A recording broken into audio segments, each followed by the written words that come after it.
Olá, caríssimo telespectador da Rede Século XXI. Muito obrigado pela sua audiência. Está começando mais um programa Luz da Vida. No final da tarde deste domingo, o primeiro dia da semana, o dia em que celebramos a vitória de Cristo sobre a morte, o começo de mais uma semana, a semana de bênçãos, semana de graças, que certamente o Senhor vai derramar copiosas dádivas do céu para todos vocês, é o que eu desejo. E que bom nos encontrarmos mais uma vez, você aí diante do seu televisor, nós aqui, para durante os próximos 30 minutos refletirmos sobre assuntos de grande relevância. Certamente o assunto que vamos começar a tratar hoje é da sua importância, é um assunto recorrente, atual e que tem aflorado em muitos ambientes, sobretudo entre os leigos, nos tempos atuais, um fenômeno bom, positivo no meu entendimento, e vou explicar por quê.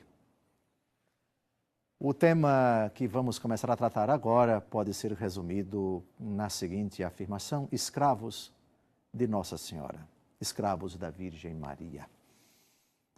Muitos jovens e também muitos adultos, muitos leigos, muitas pessoas espalhadas no Brasil e no mundo têm recentemente demonstrado publicamente uma devoção à bem-aventurada Virgem Maria sob esse título: nós somos servos da Virgem Maria, nós somos escravos da Virgem Maria.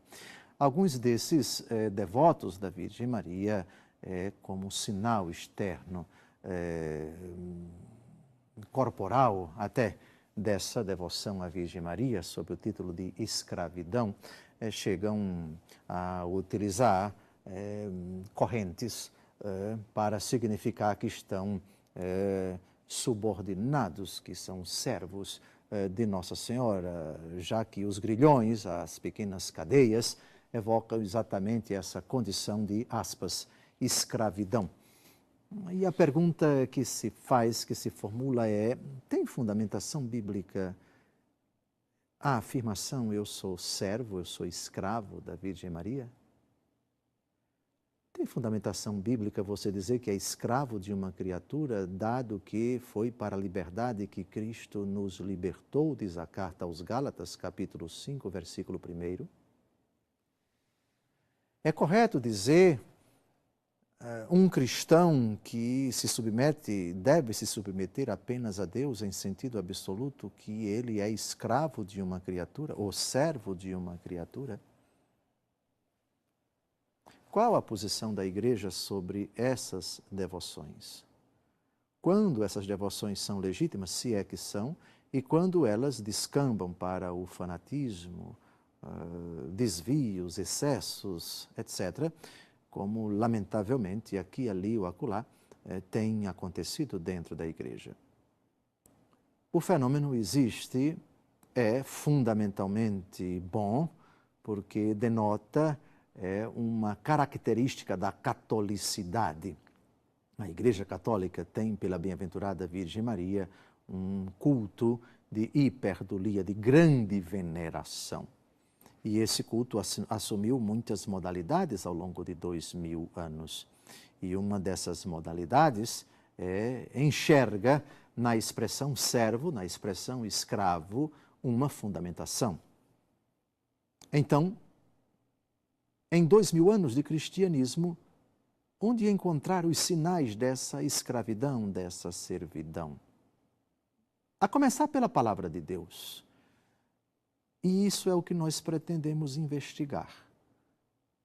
Se há fundamentação bíblica ou não, se há fundamentação na doutrina da Igreja ou não, para a devoção à bem-aventurada Virgem Maria sob o título de escravidão, de servidão. Servidão é uma categoria bíblica. Escravidão é uma categoria bíblica. Na verdade, servo e escravo são sinônimos. Dizer que é servo é dizer que é escravo.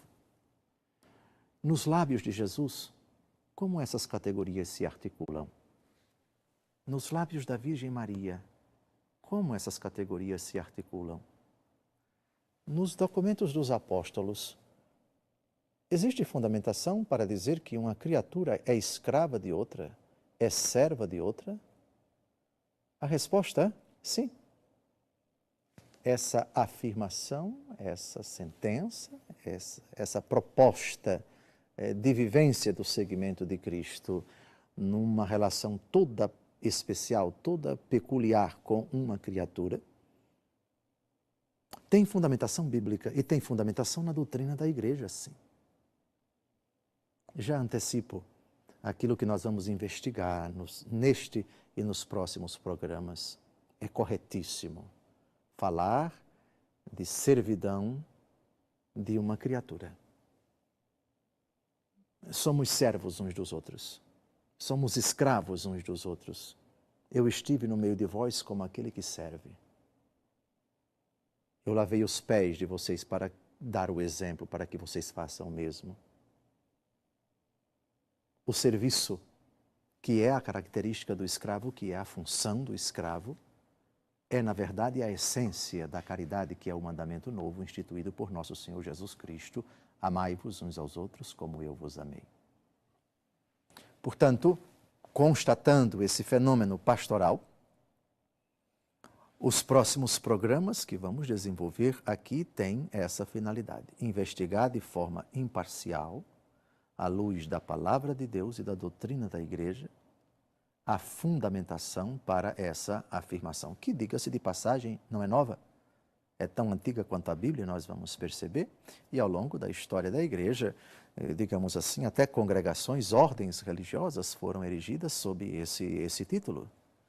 Quem não conhece, os servitas, a ordem dos servos de Maria, cuja devoção é exatamente essa, nós somos servos de Nossa Senhora, estamos a serviço dela, e isso de forma alguma obscurece o serviço, a submissão que nós devemos prestar a Deus, submissão de adoração, pois só adoramos o Pai, o Filho e o Espírito Santo.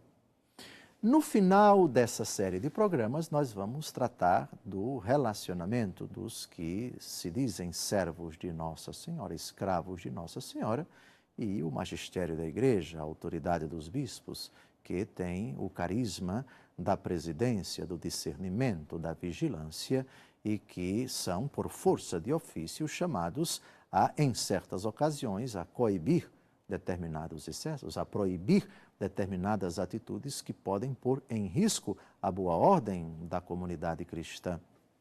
E, nesse sentido, uma outra tomada de posição dos sucessores dos apóstolos que tem suscitado determinadas perplexidades, vamos tratar desse assunto. É legítimo que os bispos, diante de excessos, diante de desvios de natureza devocional, da religiosidade popular, de certas práticas na sua diocese, que não são muito claras, não são muito condizentes com a autêntica piedade católica e especificamente mariana, é legítimo que eles tomem certas medidas proibitivas, nos seus limites, sem dúvida alguma.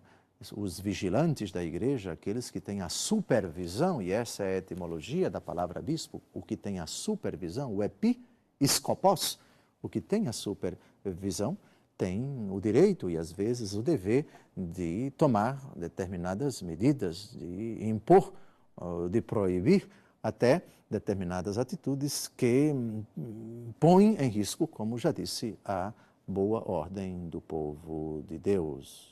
E, às vezes, determinadas práticas devocionais, sejam elas tomadas individualmente ou em comunidade, grupos de pessoas, comunidades de vida, etc., os bispos devem tomar certas posições quando percebem alguma ameaça, algum problema, algum desvio, alguma dificuldade, alguma distorção na concepção e também na prática da fé no que toca a devoção à bem-aventurada Virgem Maria.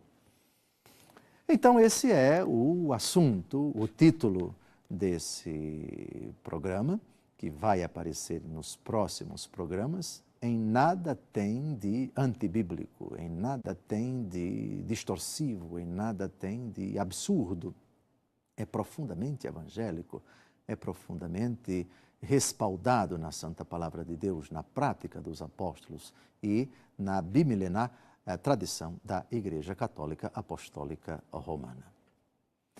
Nós pretendemos, antes de tudo, e vamos começar a fazer isto já a partir do segundo bloco, investigar na Palavra de Deus o sentido dessa palavra, escravo ou servo, que é a mesma coisa. E nós precisamos dividir esse estudo, essa investigação, em duas grandes categorias. A palavra servo e a palavra escravo, ou escravo, que é a mesma coisa, ela pode ser entendida em dois sentidos. O sentido próprio e o sentido figurado.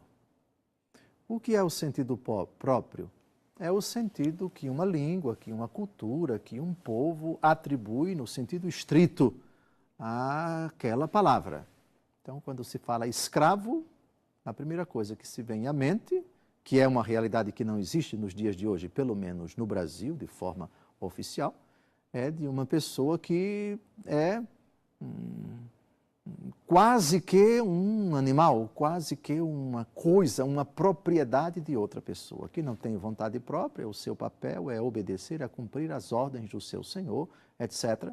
A escravidão era uma realidade pacífica no Antigo Testamento e também no Novo Testamento. Falar, então, de escravidão no sentido estrito é se referir a uma pessoa que não tem a dignidade de uma pessoa livre, é uma propriedade de outra. Assim como um animal doméstico pertencia a alguém, esse cachorro é meu, etc.